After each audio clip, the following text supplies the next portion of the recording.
Hyderabad regional ring road పనులను త్వరలో ప్రారంభిస్తామన్నారు Telangana road భవనాల శాఖ మంత్రి కోమటిరెడ్డి వెంకటరెడ్డి. ఢిల్లీలో కేంద్ర మంత్రి నితిన్ గడ్కరీతో భేటీ అయిన ఆయన తెలంగాణలో పెండింగ్ లో ఉన్న జాతీయ రహదారులపై సుదీర్ఘంగా చర్చించినట్లు తెలిపారు.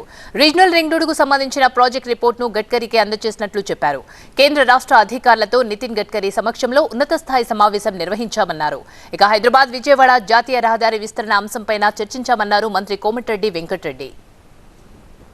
ట్రిపుల్ ఆర్ అనౌన్స్ చేసి కూడా దాదాపు 4 years బ్యాక్ అనౌన్స్ చేస్తే ఒక్క అడుగు కూడా ముందు పడలేదు. ఈరోజు మా మీటింగ్లో మినిస్టర్ గారు క్లియర్గా ఇన్స్ట్రక్షన్ ఇవ్వడం జరిగింది. మా సెక్రటరీ గారు మా ఆఫీసర్స్ కూడా ఉన్న పరిస్థితి చెప్తూ సదరన్ పార్టీకి సంబంధించి కూడా త్వరలోనే టెండర్లు పిలవాలని చెప్పి అధికారులకు ఆదేశిస్తూ నార్థన్ పార్ట్ కూడా ల్యాండ్ ఎక్విజిషన్ ప్రాసెస్ కానీ మీనే కూడా చేయమని చెప్పి ఇన్స్ట్రక్షన్ ఇవ్వడం జరిగింది. అదొక మెయిన్ ఈరోజు మా మీటింగ్లో సాల్వ్ అయిన ప్రాబ్లం. ట్రిపుల్ ఆర్ది ఫాస్ట్ ట్రాక్లో టెండర్ పిలవాలని చెప్పి మాకు ఆదేశాలు కూడా